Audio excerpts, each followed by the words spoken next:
नमस्कार, आप देख रहे हैं हमारा खास बुलेटिन स्वर्णिम मध्य प्रदेश और छत्तीसगढ़ में हूं आपके साथ मनीषा पाटीदार। बुलेटिन की शुरुआत करेंगे। छत्तीसगढ़ के मुख्यमंत्री भूपेश बघेल ने उदयपुर में हुए 3 दिवसीय चिंतन शिविर को लेकर एक प्रेस वार्ता का आयोजन किया गया। इस दौरान उन्होंने भूपेश बघेल ने कहा कि जयपुर में हुए चिंतन शिविर में पारित हुए प्रस्ताव पर हम काम करना चाहते हैं। आज देश के 2 दिवसीय कार्यक्रम का आयोजन किया गया है और क्या कुछ कहा, आइए सुनते हैं।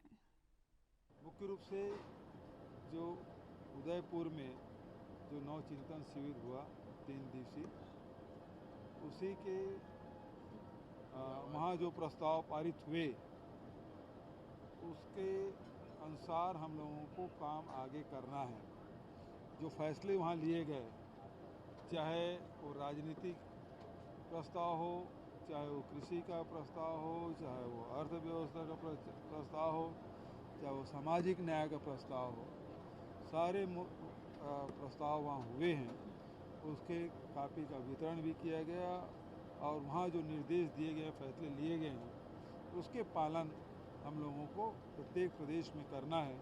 आज देश के सभी राज्यों में 2 दिवसीय संकल्प शिविर का आयोजन, और इसमें अब आने वाले जो सेकंड हाफ है और कल है, इसमें फिर तय होगा कि किस प्रकार से हम लोगों को उदयपुर जो संकल्प लिया गया उदयपुर में, उसको हमको उनकी उपलब्धियां क्या है, नोटबंदी, उनकी उपलब्धि क्या है, जीएसटी, उनकी उपलब्धि क्या है, लॉकडाउन, रसोई गैस और पेट्रोल डीजल में बेतहाशा मूल्य वृद्धि। यही मध्य प्रदेश पहुंचे भारतीय जनता पार्टी के राष्ट्रीय अध्यक्ष जेपी नड्डा ने कांग्रेस पर जमकर हमला बोला है। उन्होंने कहा कि मैंने कल कांग्रेस के एक नेता से मुलाकात की दौरान कहा कि कांग्रेस पार्टी का हालात बहुत ही खराब है। तो कांग्रेस नेता ने कहा कि होगा क्यों नहीं, कांग्रेस में 40 महामंत्री और 156 मंत्री है, कार्यकर्ता की कोई कमी नहीं है। इसके साथ ही जेपी नड्डा ने कहा कि कांग्रेस के अंदर खोखलापन बताता है और क्या कुछ कहा, आइए सुनते हैं। मित्रों, जिस हर्षोल्लास के साथ आपने मेरा स्वागत किया है, ये मुझे भाव विभोर करता है। आप में से बहुत से ऐसे लोग हैं, बहुत से ऐसे चेहरे हैं जो शायद मेरे 3 अक्षरों के नाम को भी अच्छे से नहीं जानते, लेकिन वो राष्ट्रीय अध्यक्ष आया है तो उसका स्वागत होगा। बहुत से ऐसे लोग होंगे जो मुझे कभी मिले नहीं होंगे, लेकिन वो भी पूरे हर्षोल्लास के साथ यहाँ स्वागत के लिए आए। यह आपको भी और मुझे भी इस बात का बोध कराता है कि यह स्वागत मेरा स्वागत नहीं है, यह स्वागत भारतीय जनता पार्टी के करोड़ों कार्यकर्ताओं की विचारधारा, करोड़ों लाखों विचारधारा के लिए समर्पित। हमारे कार्यकर्ता कई बार चुनाव में खड़े नड्डा जी को आना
मध्य प्रदेश निर्वाचन आयोग की सीधी तस्वीर आपको दिखाते हैं। प्रेस कॉन्फ्रेंस वो कर रहे हैं, इस दौरान क्या कुछ कह रहे हैं सुनिए।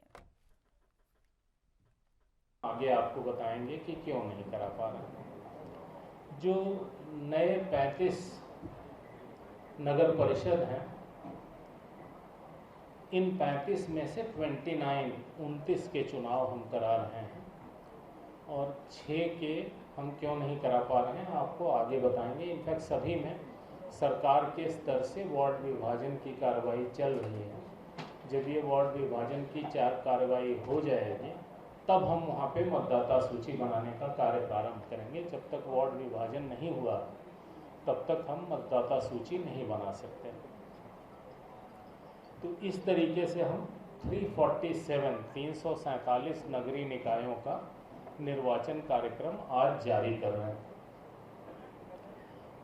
आयोग ने 1 जनवरी 2022 की स्थिति में राज्य के 402 नगरीय निकायों की मतदाता सूची का अंतिम प्रकाशन 10/5/2022 को कर दिया था।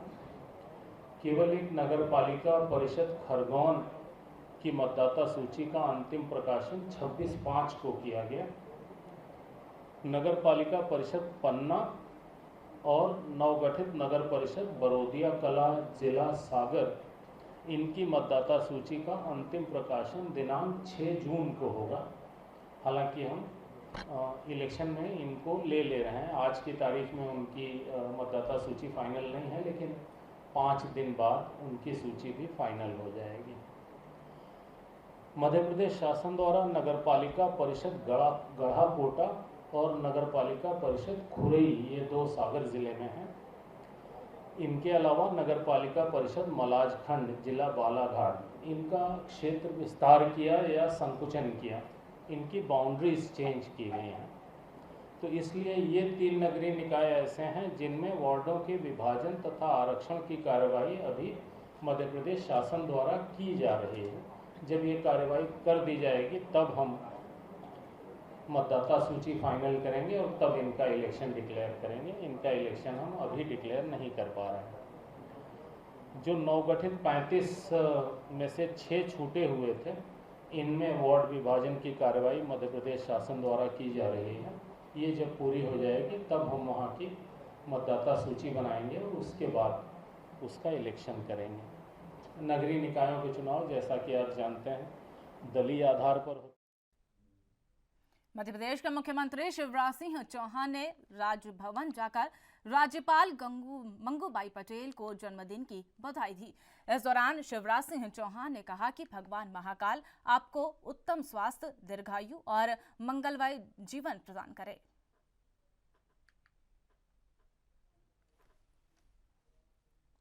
छत्तीसगढ़ के रायपुर में पीएम मोदी और उनकी सरकार के 8 साल पूरे होने पर छत्तीसगढ़ बीजेपी के बड़े नेताओं ने प्रेस कॉन्फ्रेंस कर उपलब्धियां गिनाई है। वहीं पूर्व सीएम डॉक्टर रमन सिंह, प्रदेश अध्यक्ष विष्णुदेव साय के साथ नेता प्रतिपक्ष धर्मलाल कौशिक ने प्रेस कॉन्फ्रेंस की। इस दौरान पूर्व सीएम रमन सिंह ने कहा कि पीएम मोदी का लक्ष्य है कि महिलाओं का सम्मान और गरीबों का उत्थान करना है। जो आज संभव हो पाया है वो पीएम मोदी की वजह से हुआ है। साथ ही उन्होंने कहा कि पीएम लंबे समय तक मुख्यमंत्री रहे हैं, इसलिए वो मुख्यमंत्रियों की पीड़ा को समझते हैं। और क्या कुछ कहा, आइए सुनते हैं।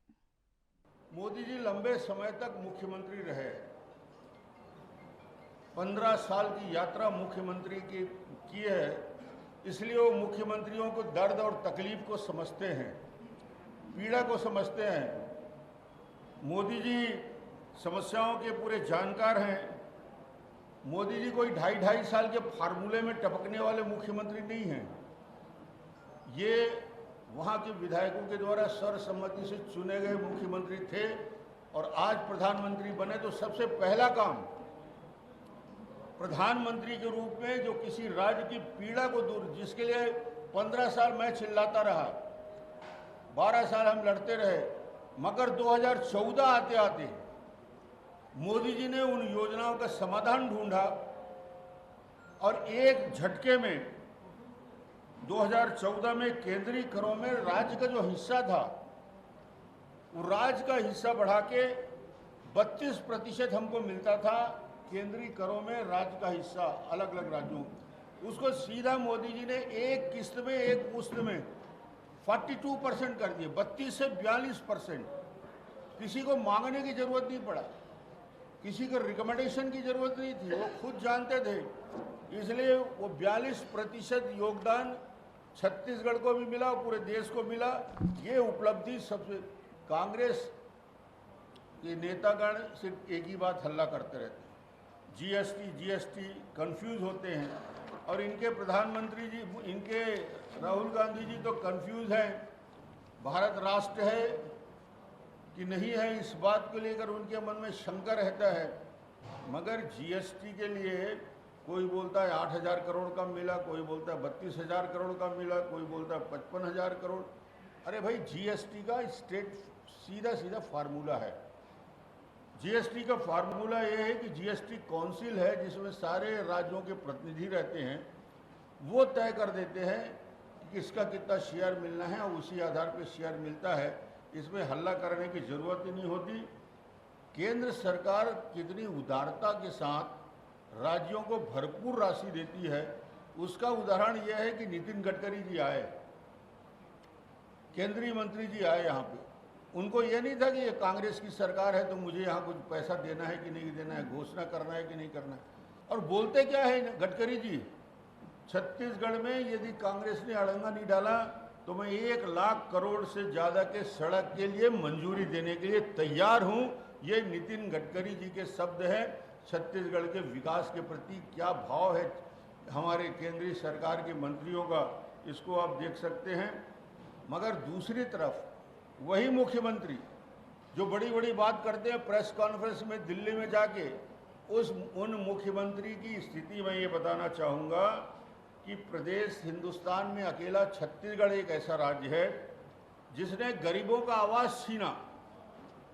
गरीबों के लिए 2 करोड़ 30 लाख से ज़्यादा आवास का निर्माण चल रहा है पूरे देश में। इसमें 60% गवर्नमेंट ऑफ इंडिया राशि देती है, 40% राज्य को देना पड़ता है। और गरीब, सबसे ज़्यादा गरीब लोगों के लिए आवास रहता है, जो उसमें 16,000 रुपया शौचालय सहित करीब 2 लाख, 2.25 लाख रुपया खर्च होते हैं। मगर 3 साल में जब से सरकार बनी है, इस सरकार ने आने के बाद गरीबों के एक भी आवास स्वीकृत नहीं किए। पहला किस्त हो गया, दूसरा हो गया, तीसरा किस्त नहीं मिल रहा है, कोई पैसा नहीं मिल रहा है। और पूरे के पूरे जो 16-17 लाख जो आवास स्वीकृत हुए थे वो पूरे के पूरे रिजेक्ट कर दिए गए, इन लोगों ने अस्वीकार कर दिया।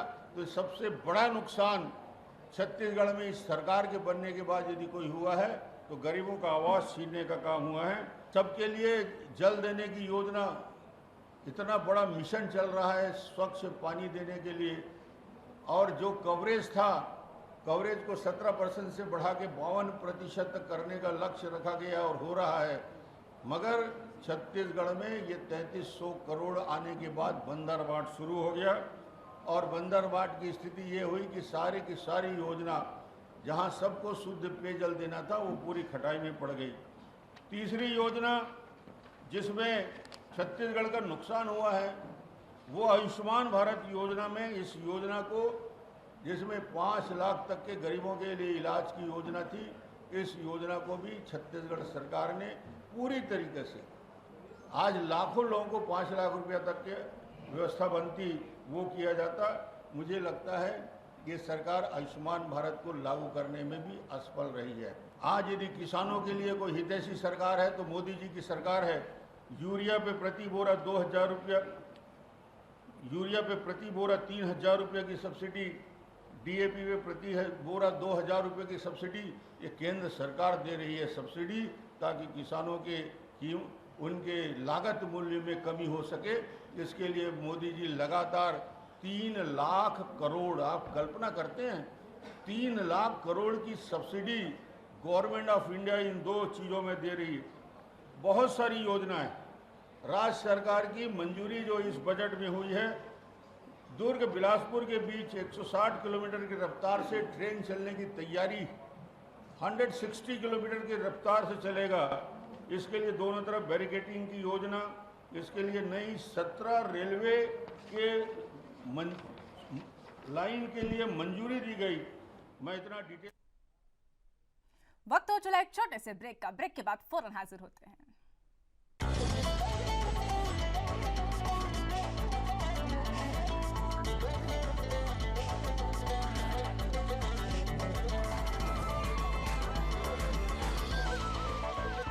ब्रेक के बाद एक बार फिर आपका स्वागत है। रुक करते हैं अन्य खबरों की ओर। मध्य प्रदेश में ज्योतिरादित्य सिंधिया को हराने वाले सांसद केपी यादव अक्सर उपेक्षा का शिकार हो जाते हैं, सामने भी आते हैं और उनका कहना पड़ता है कि उनकी उपेक्षा हो रही है, लेकिन तब तक सिर्फ केपी यादव दुखी होते हैं। लेकिन अब केपी यादव के प्रतिनिधि सचिव शर्मा भी दुखी हो गए हैं। आपको बता दें, सांसद के प्रतिनिधि सचिन शर्मा जिला पंचायत सदस्य का चुनाव लड़ना चाह रहे थे, लेकिन जब वोट लिस्ट जारी हुई तो उसमें लिस्ट में परिवार समेत उनका नाम गायब था। हालांकि उन्होंने तब कलेक्टर से शिकायत भी की और प्रशासन ने से न्याय की गुहार लगाई है।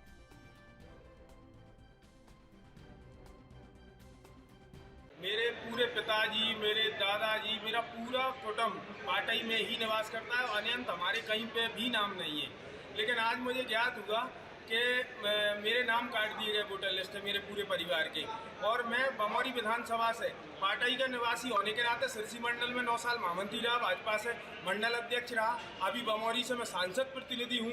और उसके बाद में मुझे आज बिना कोई कारण बताए नाम काट दिए गए और मुझे उसकी जानकारी तक आई लगी कि हमारे पूरे परिवार के नाम काट दिए गए। मैं प्रशासन से यही आग्रह करूंगा कि मुझे न्याय दिलाया जाए और मेरे पुनः नाम पाटई में जोड़े जाएं। यही न्याय की मुझे अपेक्षा है। आपको पता कैसे पड़ा था आपका नाम कट गया? मेरे गांव के एक व्यक्ति मिले मुझे, वो वोटर लिस्ट लेके जा रहे थे, तो मैंने उनसे पूछा कि महाराज आप तो वोट ही नहीं डाल सकते, आप पे तो आपके तो नाम ही नहीं रहे पाटई में। तो मैंने तहसीलदार मैडम से बात करी तो उनने दिखवाया, उनने कहा आपके। मध्य प्रदेश के मुख्यमंत्री शिवराज सिंह चौहान बच्चों के लिए खिलौने इकट्ठे करने के लिए एक बार फिर ठेला लेकर सड़कों पर उतरे हैं और इस बार उन्होंने इंदौर की सड़क चुनी है, जहां सीएम शिवराज ने इंदौर के लोधीपुरा में नरसिंह बाजार और शीतला बाजार के बीच आंगनबाड़ी के बच्चों के लिए खिलौने इकट्ठे करने के लिए सड़क पर उतरे हैं। इस दौरान आमजन ने भी सीएम का भरपूर सहयोग किया।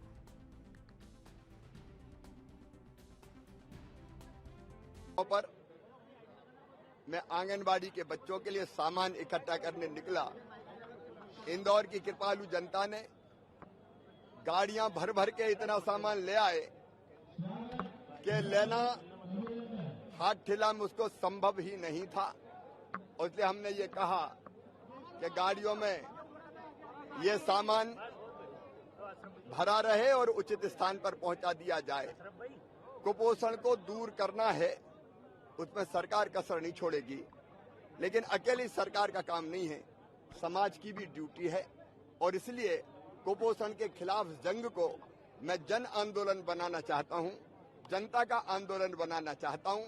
हमारे गांव के शहर के वो भाई बहन जो सक्षम है, कोई अनाज दे, कोई बर्तन दे, कोई कपड़े दे, कोई किताब दे, कोई दरी दे, कोई टेबल दे, कोई कुर्सी दे। अब कई लोगों ने तो यहाँ अलग अलग टीवी दे दिए, कूलर दे दिए, अलग अलग तरह के सामान दिए हैं। गांव में किसान अनाज दे रहे हैं।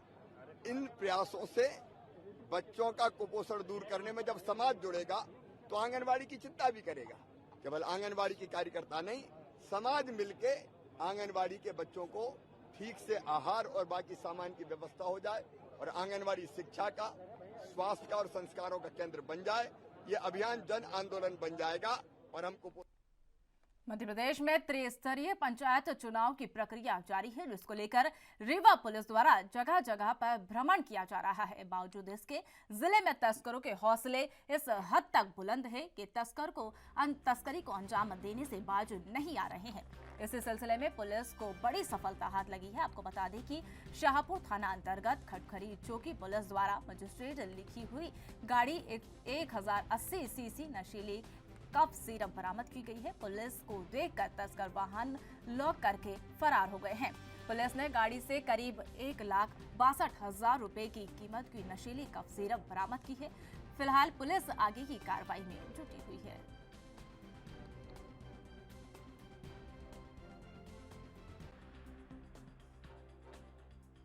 कटघरी चौकी प्रभारी को एक जानकारी मिली थी, तो उन्होंने थाना प्रभारी साहेबपुर को भी अवगत कराया था और उसके बाद उन्होंने वरिष्ठ अधिकारियों को जानकारी दी थी। और उसके बाद उन्होंने जब वहाँ पर सूचना वाले स्थान पर रेड की कटघरी में, तो उनको एक वाहन मिला। वहाँ वाहन में कोई था नहीं। ऐसा लग रहा है कि पुलिस के आने की सूचना मिल गई, जिसके कारण से आरोपी वहाँ से भागने में सफल रहा। पुलिस को उस गाड़ी की तलाशी में 1080 सीसी कॉरेक्स मिली है, 9 पेटियों में थी, जिसकी कीमत करीब 1,62,000 के आसपास है। और वो जो वाहन में मिला वो सियाज कार है मारुति का। तो पुलिस ने मारुति का वो सियाज वाहन भी जब्त कर लिया गया, जिसकी कीमत करीब 9-10 लाख के आसपास है। अभी आरोपी के बारे में पतासाजी लगी है पुलिस को, जिसमें आरोपी का नाम पिंटू और सौरभ गुप्ता आया है। पुलिस अभी उसकी मध्य प्रदेश में उज्जैन के महाकाल मंदिर परिसर में 2 अगस्त नागपंचमी के पहले भव्य और आकर्षक फोल्डिंग पुल बनाकर तैयार होगा। नागेश्वर मंदिर में दर्शन के लिए पुल के निर्माण कार्य का भूमि पूजन संपन्न हुआ। पूजन में महान निर्वाण अखाड़े के संत विनीत गिरी महाराज, उज्जैन सांसद अनिल फिरोजिया और कलेक्टर आशीष सिंह मौजूद रहे।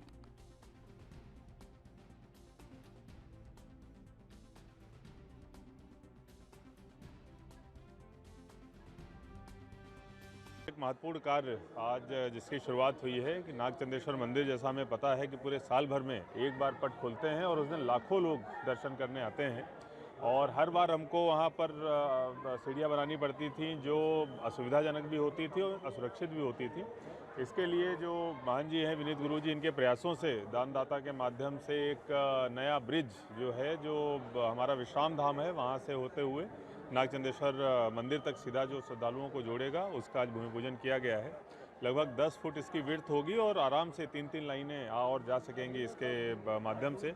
अच्छी बात यह है कि ये फोल्डेबल होगा, कि जब आवश्यकता होगी तो इसको लगाया जा सकता है, जब आवश्यकता होगी तो इसको निकाला भी जा सकता है। और बहुत जल्दी ही लगभग 1-1.5 महीने के अंदर इसके काम को पूरा कर लिया जाएगा। इसी बार की जो नागपंचमी मध्य प्रदेश के रीवा जिले के शाहपुर थाना अंतर्गत देवरा गांव में 31 मई की रात सुखराम साकेत के घर बारात आई थी, लेकिन जयमाला के पहले लड़के पक्ष ने लड़की के पक्ष को 2 लाख रुपए और मोटरसाइकिल की मांग करते हुए शादी न होने की बात कही है। तो लड़की के पिता ने हाथ जोड़कर विनती की, लेकिन लड़का पक्ष नहीं और वापस जाने लगा। तभी दोनों पक्षों के बीच मारपीट हो गई। तो लड़का पक्ष और लड़के पक्ष की थाने में रिपोर्ट दर्ज कराई गई है। फिलहाल पुलिस ने मामला दर्ज कर लिया है और आगे की कार्रवाई में जुट गई है।